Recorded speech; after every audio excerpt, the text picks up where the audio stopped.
కిడ్నీలో రాళ్ళు వచ్చినప్పుడు సఫిషియెంట్ వాటర్ తాగడం ద్వారా లేదా ఎక్కువ స్థాయిలో ద్రవాలు తాగడం ద్వారా దాన్ని కిడ్నీ స్టోన్స్ బయటకు వెళ్తాయని చెప్పేసి అంటున్నారు కదా. సో ఇందులో వాస్తవం ఏంటంటే, ఎందుకంటే కొంతమంది కిడ్నీ స్టోన్ వచ్చినాయని చెప్పేసి కళ్ళు తాగడము ఇటువంటివి కూడా చేస్తుంటారు. యాక్చువల్గా దీని గురించి కొద్దిగా అవగాహన.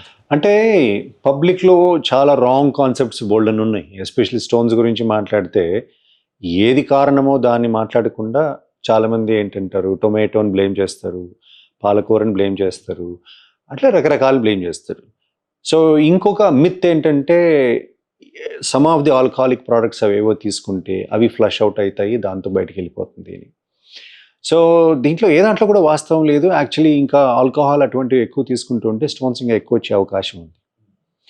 అండ్ ఫ్లష్ అవుట్ చేయటానికి మన టాయిలెట్లో ఫ్లష్ కాదు ఇది, మనం ఏదో ప్రెస్ చేస్తే బటన్తో పోయేది.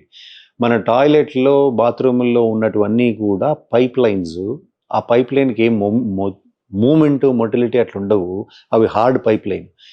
మన బాడీలో కిడ్నీలో ఉన్న కిడ్నీ ట్యూబ్ యూరెటర్ అనేది 3 to 4 millimeters ఉంటుంది. అది మస్కులర్ ట్యూబు. దాంట్లో ఉన్నది ఏదైనా బయటికి పోవాలంటే మనం ఏదో పైన స్విచ్ ఆన్ చేస్తే అది ఇట్లా ఫ్లష్ కొట్టేస్తే పోతున్నట్లు పోతుంది. సో యాక్చువల్లీ ఇది కౌంటర్ ప్రొడక్టివ్.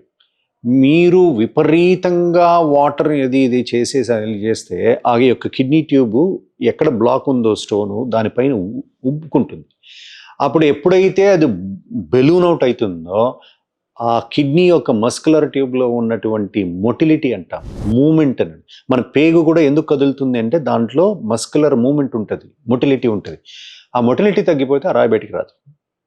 సో ఇంకా రివర్స్లో అక్కడ లోపల ఆ ట్యూబ్స్ రప్చర్ అవటము, లోపల వాటర్ స్పిల్లేజ్ అవటము, నొప్పి పెరగటం ఇటువంటివి జరుగుతుంది. సో దాంట్లో వాస్తవం లేదు, ఇటువంటి ఏదైనా చేస్తే పోతుందని. మెడ్ ప్లస్ లో అదే మెడిసిన్ అదే క్వాలిటీ, మార్కెటింగ్ డిస్ట్రిబ్యూషన్ ఇంకోటి అంటూ వీళ్ళకి అదనపు ఛార్జీలు ఉండవు. అందువల్లే 50 to 80% డిస్కౌంట్ లో మనకు అందిస్తున్నారు.